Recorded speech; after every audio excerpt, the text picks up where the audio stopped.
നരഭോജി കടുവയുടെ പോസ്റ്റ്മോർട്ടം നടപടികൾ സുൽത്താൻ ബത്തേരിക്കടുത്ത് കുപ്പാടിയിൽ ഇപ്പോൾ പുരോഗമിക്കുകയാണ്. കടുവ ചത്തതിന്റെ കാരണം പോസ്റ്റ്മോർട്ടത്തിന് ശേഷമേ വ്യക്തമാകൂ. പോസ്റ്റ്മോർട്ടത്തിന് ശേഷം ഉദ്യോഗസ്ഥർ മാധ്യമങ്ങളെ കണ്ടേക്കും. കടുവയുടെ പോസ്റ്റ്മോർട്ടം നടക്കുന്ന കുപ്പാടിയിൽ നിന്ന് അഭിജിത്ത് മുഴക്കുന്നിറ്റും പുതിയ വിവരങ്ങൾ നൽകും. അഭിജിത്ത്, ഈ നടപടിക്രമങ്ങൾ പൂർത്തിയായിട്ടുണ്ടോ?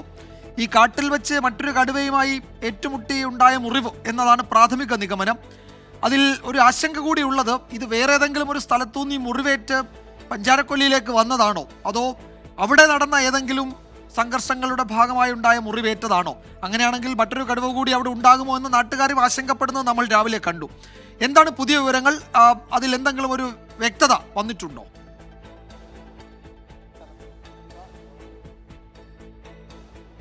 വിജയകുമാർ, നിലവിൽ അക്കാര്യത്തിൽ ഒരു വ്യക്തത വന്നിട്ടില്ല. സംശയങ്ങൾ ഇപ്പോഴും ബാക്കിയാണ്. പോസ്റ്റ്മോർട്ടം നടപടികൾ ഇവിടെ ഇപ്പോൾ പുരോഗമിക്കുന്നുണ്ട്. കുപ്പാടിയിലുള്ള ഈ വെറ്റിനറി ഓഫീസറുടെ കാര്യാലയത്തിൽ വെച്ച് ആ നടപടിക്രമങ്ങൾ പുരോഗമിച്ചു കൊണ്ടിരിക്കുകയാണ്. ഉന്നത ഉദ്യോഗസ്ഥർ ഇവിടെയുണ്ട്. കടുവയാണ് ചത്തത്, അതിനാൽ തന്നെ ദേശീയ മൃഗമാണ്. അതുമായി ബന്ധപ്പെട്ട ചില നടപടിക്രമങ്ങൾ അതുമായി ബന്ധപ്പെട്ട് ഇവിടെ പുരോഗമിച്ചു കൊണ്ടിരിക്കുന്നുണ്ട്. ഡോക്ടർ അരുൺ സക്കറി ഉൾപ്പെടെയുള്ളവർ ഇവിടെ ഇതിന് നേതൃത്വം നൽകുകയുമാണ്. വിജയകുമാർ സൂചിപ്പിച്ചത് തന്നെയാണ് ഏറ്റവും പ്രധാനപ്പെട്ട കാര്യം. എങ്ങനെയാണ് ഈ കടുവ ചത്തത് എന്ന കാര്യത്തിൽ അന്തിമമായ ഒരു തീരുമാനം, അതിൽ ഒരു വ്യക്തത വരേണ്ടതുണ്ട്. അത് ഈ പോസ്റ്റ്മോർട്ടം കഴിയുന്നതോടുകൂടി തന്നെ അക്കാര്യത്തിൽ ഒരു തീരുമാനം ഉണ്ടാവുകയും ചെയ്യും. ഇപ്പോൾ 1:10 ഏതാണ്ട് 1:30 മണി കഴിയുമ്പോഴേക്കും ഈ പോസ്റ്റ്മോർട്ടം നടപടികൾ അവസാനിക്കും എന്നാണ് നമ്മൾ പ്രതീക്ഷിക്കുന്നത്. ഇതിൽ മറ്റൊരു കടുവയുമായുള്ള സംഘർഷമാണ് ഈ ചത്ത കടുവയുടെ പരിക്ക് ഉണ്ടാകാൻ കാരണമായതും അതാണ് ഈ മരണത്തിലേക്ക് നയിച്ചത് എന്ന പ്രാഥമിക നിഗമനമാണ് ഇപ്പോൾ ഈ വനം വകുപ്പ് ഉദ്യോഗസ്ഥർ നമ്മളുമായി പങ്കുവയ്ക്കുന്നത്. പക്ഷേ അങ്ങനെയെങ്കിൽ അതിന് കാരണമായ ചില തെളിവുകൾ ഇവർക്ക് കണ്ടെത്തേണ്ടതുണ്ട്. കാരണം ഇതൊരു നടപടിക്രമം, ചില നൂലാമാലകൾ, ചില നിയമപ്രശ്നങ്ങളൊക്കെ ഇതുമായി ബന്ധപ്പെട്ടുണ്ട്. ആ സംഘടന നടന്നിട്ടുണ്ടെങ്കിൽ അതുമായി ബന്ധപ്പെട്ട തെളിവുകൾ ഈ വനപാലകർക്ക് ഹാജരാക്കേണ്ടി വരും. ഇതിൻ്റെ റിപ്പോർട്ട് കോടതിയിലടക്കം സമർപ്പിക്കേണ്ടതാണ്. അതിനാൽ അതുമായി ബന്ധപ്പെട്ട തെളിവുകൾ ഇതിനോടകം ഈ വനപാലകർ ശേഖരിക്കുന്നുമുണ്ട്. ഇനിയിപ്പോൾ ഈ പോസ്റ്റ്മോർട്ടം നടപടികൾ നടക്കുക എന്നുള്ളത് തന്നെയാണ് ഏറ്റവും പ്രധാനപ്പെട്ട കാര്യം. ഈ കടുവകളുടെ ഇണചേരുന്ന ഒരു സമയമാണ്. ആ സമയത്ത് കടുവകൾ തമ്മിലുള്ള സംഘട്ടനം അതുണ്ടാകാറുണ്ട് എന്ന് വനപാലകർ പറയുന്നുണ്ട്.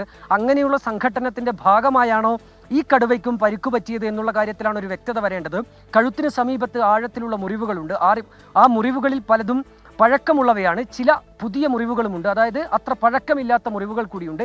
എങ്ങനെ ആ മുറിവുകൾ പറ്റി, ആഴത്തിലുള്ള മുറിവുകൾ എങ്ങനെ കടുവയുടെ ശരീരത്തിൽ വന്നു എന്ന കാര്യത്തിലാണ് ഒരു വ്യക്തത ഉണ്ടാകേണ്ടത്. ഒപ്പം തന്നെ ഈ വ്യക്തത ഉണ്ടാവേണ്ടത്. ഏതായാലും ഇക്കാര്യത്തിലൊക്കെ ഈ പോസ്റ്റ്മോർട്ടം നടപടികൾ കഴിയുന്നതോടുകൂടി ഒരു തീരുമാനമുണ്ടാകും. അതിനുശേഷം ഈ വനം വകുപ്പ് ഉദ്യോഗസ്ഥർ മാധ്യമങ്ങളെ കാണുകയും ചെയ്യും. അപ്പോൾ നമുക്ക് അതുമായി ബന്ധപ്പെട്ട കൂടുതൽ കാര്യങ്ങൾ വ്യക്തത വരും. വിജയകുമാർ. യെസ്, എന്തായാലും ജനങ്ങൾക്ക് വലിയ ആശ്വാസമുണ്ട്. അതാണ് ഏറ്റവും പ്രധാനപ്പെട്ടതും. ഇനിയിപ്പോൾ ഇതെങ്ങനെ കൊല്ലപ്പെട്ടു അല്ലെങ്കിൽ എങ്ങനെയാണത് മരിച്ചത് എന്നതൊക്കെ പോസ്റ്റ്മോർട്ടം റിപ്പോർട്ടിൽ വ്യക്തമാവട്ടെ. ഇനിയും വേറെ ഏതെങ്കിലും സ്ഥലത്തു നിന്ന് അതിന് പരിക്കേറ്റ് ഈ കാട്ടിലേക്ക് പഞ്ചാരക്കൊല്ലിയിലേക്ക് എത്തിയതാണോ എന്നതൊക്കെ അതിനുശേഷമേ അറിയാൻ കഴിയൂ. ഇന്ന് വൈകുന്നേരത്തോടു കൂടി അതിലും ഒരു വ്യക്തത ഉണ്ടാകും. പോസ്റ്റ്മോർട്ടം നടപടികൾക്ക് ശേഷം വനംവകുപ്പ് ഉദ്യോഗസ്ഥർ തന്നെ മാധ്യമങ്ങളെ കണ്ട് ജനങ്ങളോട് ഇക്കാര്യത്തിൽ അവരുടെ ഒരു നിഗമനങ്ങൾ അറിയിച്ചേക്കും എന്നാണ് ഞങ്ങളുടെ ബ്യൂറോ റിപ്പോർട്ട് ചെയ്യുന്ന അഭിജിത്ത് മുഴക്കുന്നാണ് വിവരങ്ങൾ നൽകിയത്.